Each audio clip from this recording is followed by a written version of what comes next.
Guys good morning મારા બ્લોગમાં તમારું સ્વાગત છે. આપણે આવી ગયા છીએ સ્ટોલે અને આજે તો ટાઈમ નથી મળ્યો એટલે આપણે તો વાત નથી કરી. તો આપણે તો હજી કાંદાવાળા પણ બનાવી દીધા છે ને આદુવાળા બનાવી દીધા છે, બટાકાવાળા પણ બનાવી દીધા છે. તો ગાઈઝ પાણીની પેટી લાવી બીજેથી લાવ્યા ગાઈઝ બીજેથી પાણીની પેટી લાવ્યા છે. આજે તો અલગ જ છે. આ કાકાને નથી નહીં લાવ્યા હે પતિ તો લાયા છીએ. તો આપણે પછી અહીંયા છીએ, ઘરે ગયા નથી. તો આ બધું અત્યારે તૈયારી કરી દીધું છે. આપણને તો ટાઈમ મળ્યો અત્યારે તો અત્યારે મેં બ્લોગ સ્ટાર્ટ કરે છે. મારા બ્લોગમાં તમારું સ્વાગત છે. હું તો ઘરે આવી ગઈ. ઘરે આવીને આજે તો દીદીએ કચરા પોતાના કપડાં કરી દીધા હતા એટલે હું તો આવીને મગ બાફા મૂક્યા છે અને લસણ ખોલતી હતી. હવે લસણ ખોલીને પછી પાછું સંભાર આપવા જવાનું છે મારે. તો ગાઈઝ હું સંભાર આપવા જઈશ. તો પહેલાં લસણ ખોલી નાખું અને પછી સંભાર આપવા જાઉં છું. તો ભાઈ ગાઈઝ હું ઘરે આખી કહી હતી જમવાનું તો મેં મગ બનાવી દીધા છે. હવે જાઉં છું હું સંભાર આપવા માટે કારણ કે 11 વાગી ગયા છે એટલે એમનો ફોન આવે એ પહેલાં હું સંભાર આપી આવું. પછી આવીને મારે રોટલી બનાવવાની છે એટલે હું ઘરે આવી ગયા. ઘરે આવીને લોટ બાંધી દીધો છે. હવે 4 રોટલી બનાવી દઈશ કારણ કે આજે થોડી વહેલી છું. તો રોટલી બનાવી દો પછી લેવા જઈશ. અને મારે ચા પીવી છે અત્યારે કારણ કે ભૂખ લાગી છે. તો હું પહેલાં ચા બનાવીશ અને એક રોટલી બનાવીશ. એક ખાઈ પછી હું લેવા જવાની છે. તો પહેલાં આપણે રોટલી બનાવી દઈએ. તો ચા મૂકી દીધી. જો મારી એકલીને પીવાની છે ચા તો આપણે ચા મૂકી દઈએ કારણ કે અત્યારે તો કોઈ છે નહીં, સમય નહીં. તો હું મારી એકલીની ચા બનાવી દઉં છું. ચા અને કાજુ ખાઈ લઈશું કારણ કે હજુ તો 11:30 થાય છે ને હજુ તો જમવાનું વાર છે. ત્યાં સુધી આપણે છે ચા પણ આપણી બની જશે અને પછી રોટલી તો બનાવવાની છે એટલે આપણે કરી દઈએ. પહેલાં આપણે છે ને ચા અને કાજુ ખાઈ લઈએ. આપણે તો ચા બનાવી દીધી અને પી લીધી અને કાજુ હતા ને એ પણ ખાઈ લીધા કારણ કે ભૂખ લાગી હતી. તો આપણે તો મેં કીધું કે ચા અને કાજુ ખાઈ લઈએ. 11 વાગ્યા છે. હજુ રોટલી બનાવવાની વાર છે અને લેવા પણ જવાનું છે. તો હું પહેલાં છે ને રોટલી કાજુને ચા પી લો અને પછી હું રોટલી બનાવું છું. હજુ ટાઈમ છે એટલે.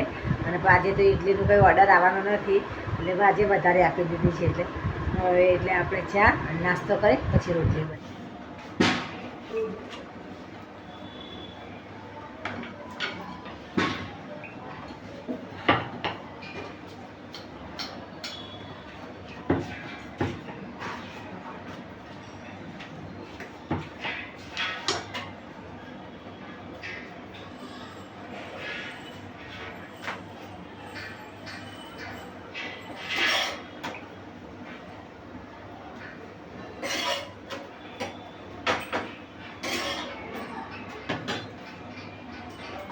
હવે ગાઈસ જો હું રોટલી બનાવી દઉં હવે કારણ કે હવે થોડી વાર પછી મારે લેવા જવાનું છે ને તો પહેલાં રોટલી બનાવું. આપણે મગ તો બનાવી દીધા છે. હવે રોટલી બનાવવાનું બાકી છે તો હું રોટલી બનાવી દઉં. કામ તો પતી ગયું સાથે.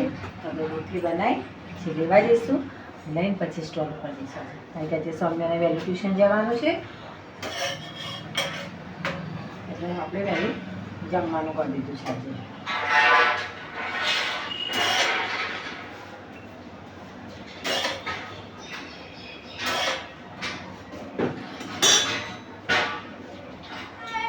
હાય ગાઈઝ તો હું જાઉં છું અત્યારે કયો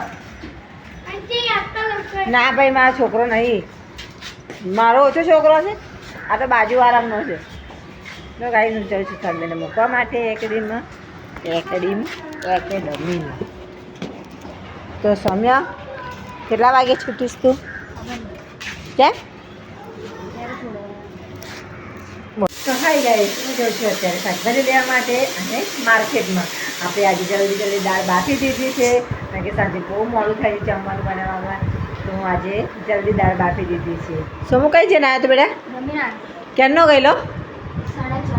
4:30 ગયેલો અને આવ્યો કેટલા વાગે? 7 વાગે આવીને પછી નીચે રમવાનું હતું. હે શું ખાસ તું? ભૂખ લાગી છે? ભાઈ 4:30 વાગે રમવા ગયો તો આવ્યો તો 6:30 પોણા 7 વાગે આવ્યો. આવીને નીચે રમવા ગયો હતો. અને શું ખાય છે બતાય? મફિન ખાય છે. દીદી શું કરો છો? ચા ગાઈસ દીદીએ તો ચા બનાવી છે અમી માટે. આયા છે તો પીવી છે. તો રકાબી પી લઈશું. બનાવવાના બધા